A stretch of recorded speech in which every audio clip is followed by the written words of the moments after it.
The night Sheduer Sanders stepped onto the field for his first preseason game with the Cleveland Browns. The story was supposed to be simple. A fifth-round rookie quarterback, fresh out of college, thrown into action with minimal preparation, playing in front of an NFL crowd for the very first time. Expectations? Manage the game, avoid big mistakes, maybe make a few good throws, and get off the field without too many growing pains. Instead, what the league saw was a performance that didn't just exceed expectations. If you're into the real story and all the messy twists they don't show on highlight reels, go ahead and subscribe.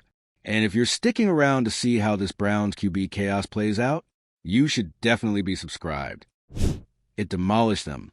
With only one full practice with the starters, Sanders walked into the huddle like he'd been there for years. Myles Garrett later admitted he was watching from the sideline to see if the kid would flinch. "Some guys, you can tell the moment's too big," Garrett said afterward. This wasn't that. From his first snap, Sanders set a tone. The Panthers brought early pressure, trying to rattle him, but he stayed calm. On his very first third down, backed up near his own end zone, he stepped up in the pocket and delivered a rope to David Bell for a first down. It wasn't just a throw, it was a decision. Many rookies would have dumped it short or hesitated. Sanders trusted his read, and it paid off. That trust carried over to the rest of the drive. Short gains turned into first downs, and the Browns moved methodically down the field. Then came the play that made the crowd lean forward. Sanders took the snap, sold a perfect play-action fake, and uncorked a 42-yard deep ball to Amari Cooper that landed right in stride. The pass was so well-timed, Cooper didn't have to break his stride. It was the kind of throw that instantly signals this kid's for real. A few plays later, Sanders found Cooper again for a short touchdown. Just like that, the rookie had led a touchdown drive on his first possession in the NFL. The rest of the first half followed a similar pattern. The Panthers tried to confuse him with disguised coverages, shifting safeties, and late blitzes, but Sanders' quick decision-making kept him off balance. He wasn't just reading one option. He was going through progressions, checking down when necessary, and never once looking panicked. Midway through the second quarter, he engineered another scoring drive, this time showing off his patience. The Browns were pinned deep in their own territory again, but instead of rushing throws or forcing big plays, Sanders worked the short game, hitting Njoku for a pair of first downs, using the running backs as safety valves and methodically moving the chains. Inside the red zone, he recognized man coverage on Cedric Tillman, audibled at the line, and threw a dart for his second touchdown of the night. By halftime, Sanders was 14 of 20, with 2 touchdowns, no interceptions, and over 170 yards passing. More importantly, he had complete command of the offense. He wasn't relying on broken plays or desperate scrambles. He was playing NFL quarterback the way it's supposed to be played, decisive, accurate, and in control. But what impressed his teammates even more was what happened off the field. On the sideline, Sanders wasn't just sitting with a coach waiting for instructions. He was talking with his linemen about blitz pickups, discussing route timing with his receivers, and flipping through the tablet to identify what the Panthers' safeties were showing pre-snap. It was the kind of leadership you don't always see from a rookie, especially one making his debut. Myles Garrett said later, he came in and acted like he'd been here 5 years. It wasn't just his play, it was how he carried himself.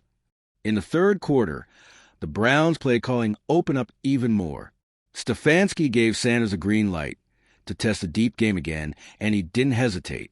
On 2nd and 7, he rolled his right under pressure and launched a 35-yard strike across his body to Elijah Moore.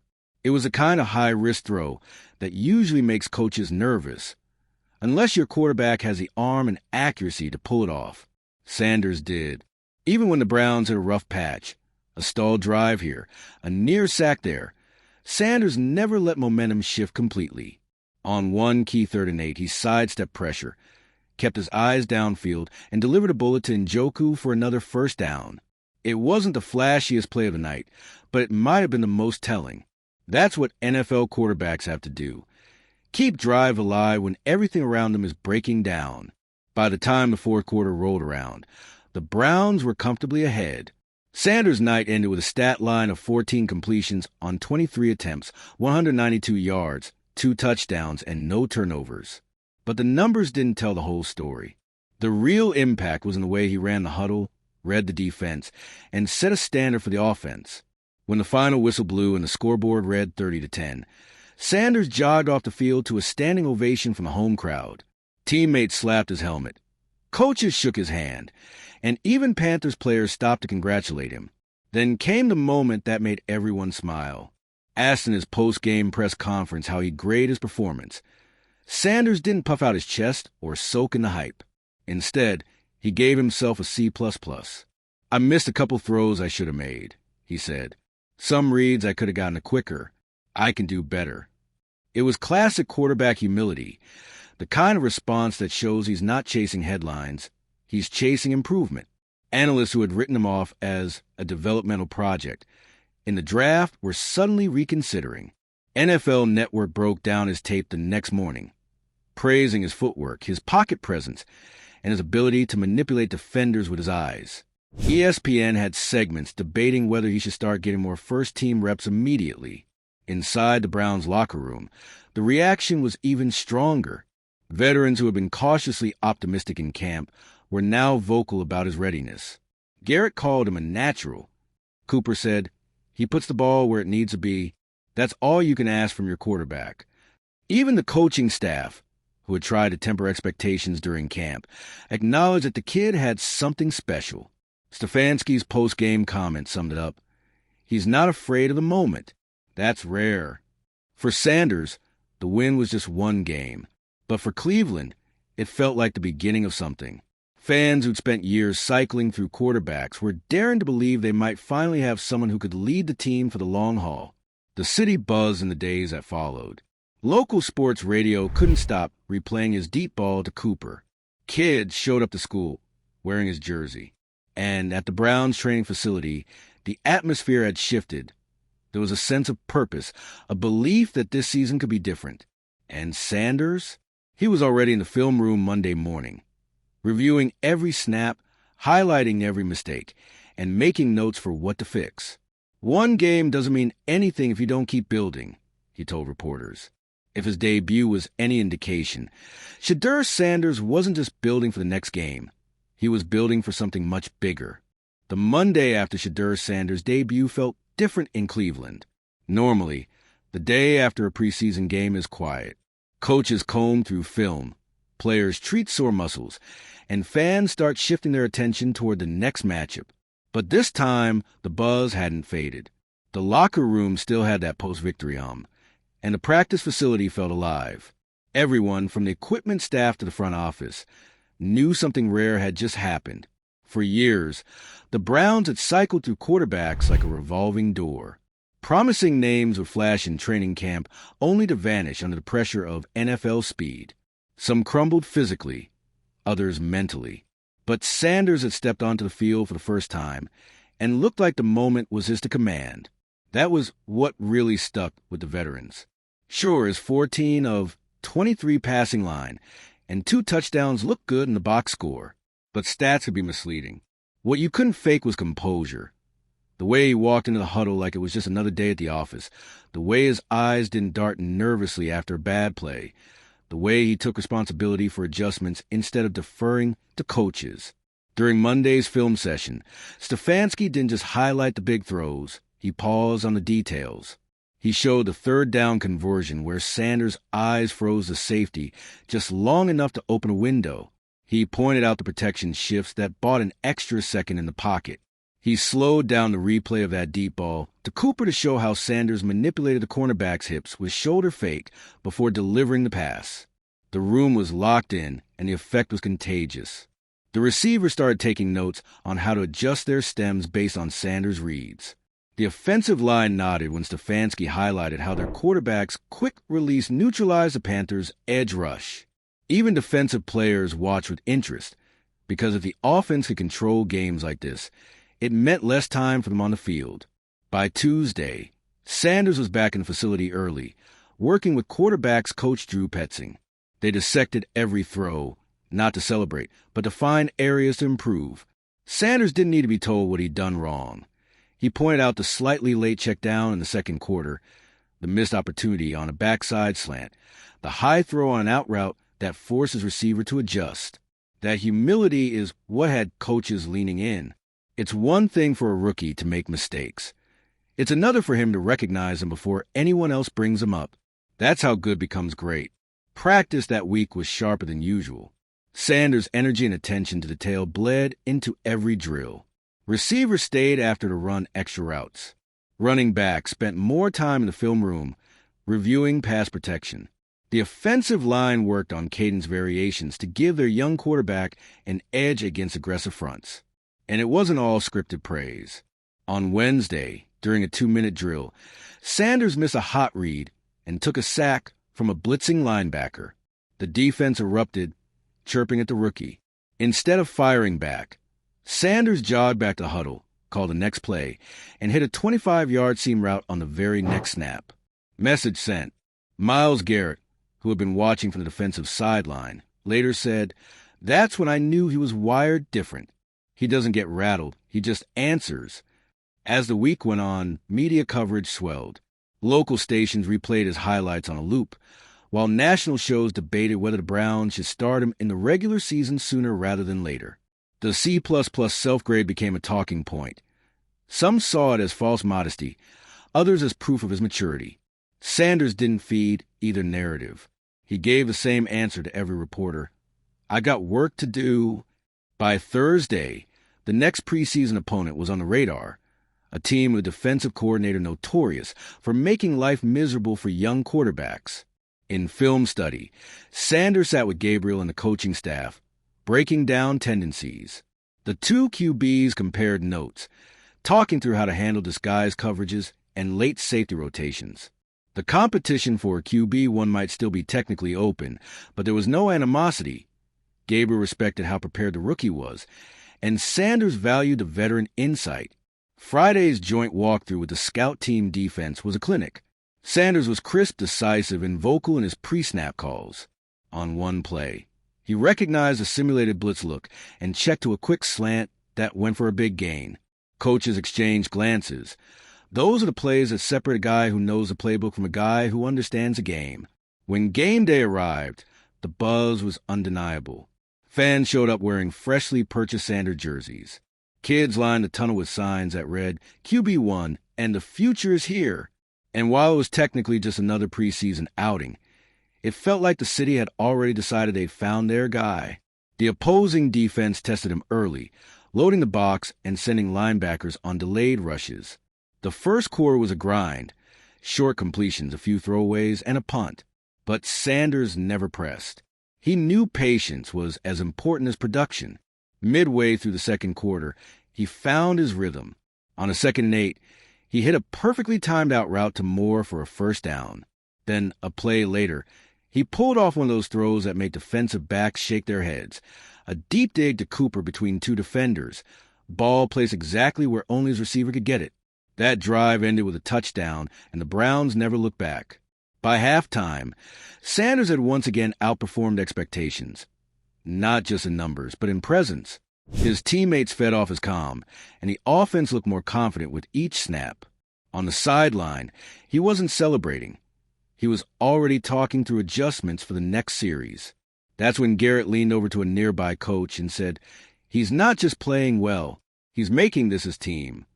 The second half was more of the same. Steady execution, smart reads, no turnovers. Sanders finished the night with solid stats again. But the story wasn't just the scoreboard. It was the sense, creeping into everyone's mind, that the Browns might have stumbled into the most important draft pick in franchise history. When he walked off the field, fans stood and cheered, not for a preseason win, but for what they were starting to believe was the beginning of something bigger. And Sanders? He still graded himself below an A. "You can't play perfect football," he said post-game, "but you can get closer every week. That's the goal." That goal was quickly becoming a team-wide standard. In just 2 weeks, his presence had shifted the tone of the entire roster, from hoping things might go well to expecting they would. And in Cleveland, that's the kind of change people don't take for granted. The Monday morning after that second preseason performance, the Browns' training facility felt like a building holding its breath, not in the nervous, what's going to happen kind of way that Cleveland fans have grown used to, but in the charged, quiet confidence of a group that knew something special was brewing. Players filtered in for their meetings and treatment sessions, and the conversations weren't about who had blown a coverage or who had missed a block.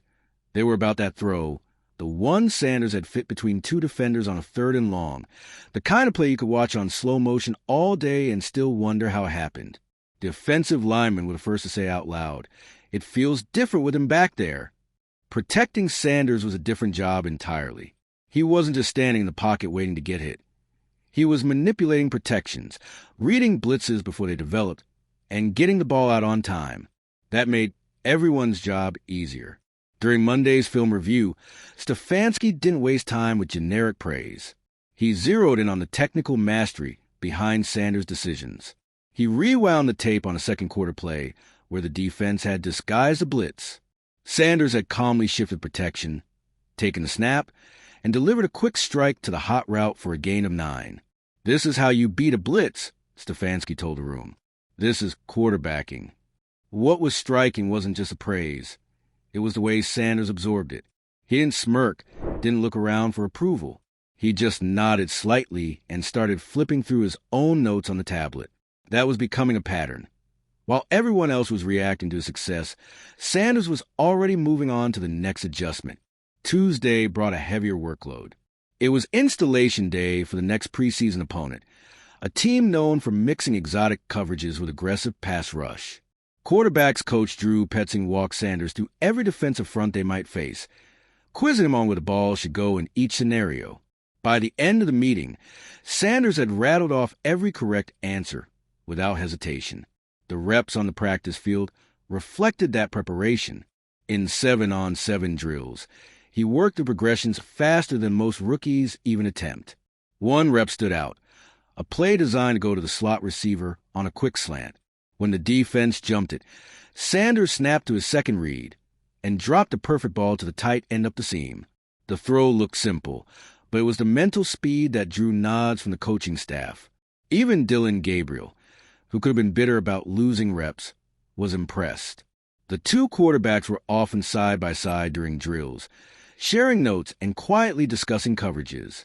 If there was any tension, it wasn't visible. Gabriel seemed to understand that competing with Sanders didn't mean resenting him, and Sanders treated Gabriel like a valued ally, not an obstacle. By Wednesday, the buzz in the locker room was impossible to ignore. Veterans who had been in the league for a decade were starting to use phrases like "franchise guy" when talking about Sanders. Wide receivers were staying after practice to run extra routes with him, working on timing and hand signals for hot routes. The running backs were fine-tuning pass protection calls, eager to match his growing command of the offense. Thursday's practice featured the kind of competitive energy that can only come when a team is starting to believe. The defense dialed up the pressure in team drills, sending blitz after blitz at Sanders. He got sacked once, overthrew a receiver another time, but then answered with a deep shot to Amari Cooper that split the safeties and drew an eruption from both the offensive sideline and the small group of fans allowed to watch. By Friday's walkthrough, it was clear the Browns were giving him more control at the line of scrimmage. Sanders was audibling into different formations, changing protections, and even tweaking route concepts based on what he saw. For a rookie in just his 3rd preseason week, that was almost unheard of. Game day arrived with the kind of low-grade chaos that only preseason football can have. Starters mixed with backups, experimental lineups on both sides of the ball, and coaches trying to balance evaluation with execution. But from the moment Sanders stepped into the huddle, the chaos seemed to fade. The first series didn't start ideally. 2 incompletions and a short run left them staring at 3rd and long. The defense sent a 6-man pressure, the kind designed to force an inexperienced QB into a mistake. Sanders calmly backpedaled, released the ball just before the hit, and found Njoku on a tight window seam route for 18 yards. It wasn't a touchdown, but it set the tone. You could hit him, you could rush him, but you couldn't shake him. Later in the first quarter, he pulled off one of those plays that highlight reels are made of, rolling to his left to escape pressure. He squared his shoulders mid-stride and launched a strike 25 yards downfield to Cooper, who toe-tapped the sideline for the catch. Even the opposing sideline had to shake their heads at that one. The touchdown came in the second quarter, and it was all about patience.